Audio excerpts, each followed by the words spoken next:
edirik hər birinizi.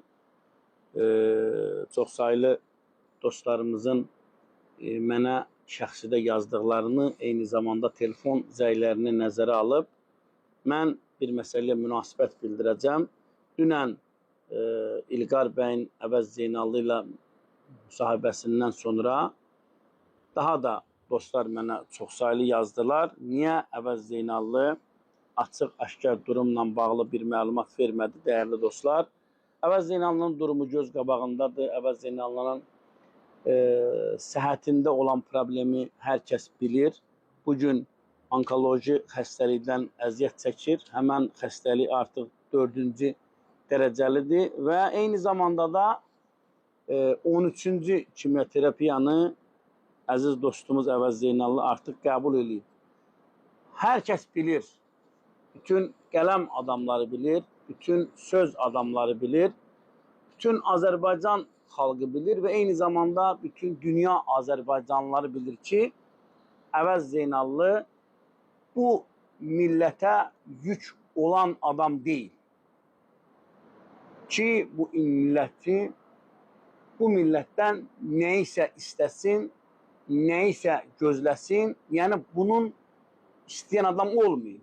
Və Əvəz Zeynallı çalışıb ki, fəaliyyəti dövründə, çalışdığı dövrdə bu insanların üzləşdiyi problemlər həllini tapsın deyə fəaliyyətdə bulunub. Bu insanların yükü azalsın deyə, çətinliyi azalsın deyə fəaliyyətdə bulunub.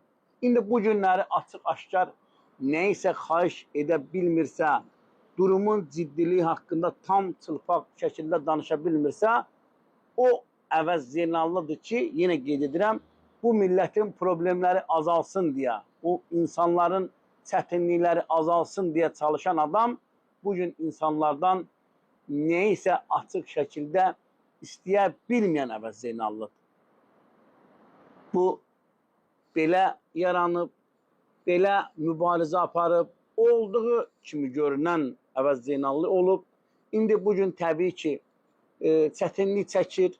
Vəziyyət həqiqətən də məndə olan məlumata görə özünün dediyi kimi kritik həddədir. Maliyyə imkanları həddən çox azalıb. Bu kimioterapiyanın da bilirsiniz ki, nə qədər bahalı olması göz qabağındadır. Ona görə də mən bütün dostlardan xahiş edirəm, xaricdə yaşayan dostlardan, iş adamlarından xahiş edirəm ki, Əvəz Zeynallıya hər kəs maksimum dəstək göstərməlidir. Burada kart hesabı var. İstər xaricdə yaşayan insanlar bu formada dəstək ola bilər, istər Azərbaycanda yaşayan dostlar və biz hər birimiz çalışmalıyıq, maksimum mübarizə aparmalıyıq ki, bu şəkildə yox, bu görünən şəkildə olan Əvəz Zeynallını Azərbaycan xalqına qaytara bilək. İnşallah ki, ümidvaram ki, qaytaracağıq. Biz Əvəz Zeynallıya hər birimiz maddi, mənəvi dəstək olmalıyıq. Çünki Əvəz Zeynallı özünü bu xalqa, bu millətə, bu dövlətə həvalə eləyib, tapşırıb və təkrar qeyd edirəm, Əvəz Zeynallı Azərbaycan dövlətinə, Azərbaycan xalqına güvənir, inanır və özünü bu dövlətə, bu xalqa, bu millətə həvalə eləyib, etibar eləyib. Bu dövlət, bu xalq, bu millətdə Əvəz Zeynallını 3 il bundan qabaq ki, Əvəz Zeynallı vəziyyətinə inşallah ki, qaytaracaq. Dəyərli dostlar, yayımımızı bəyənin, paylaşın, kanalımıza abunə olun, Əvəz Zeynallıya dəstəyinizi əsirgəməyin. Sağ olun, sağlıqla qalın.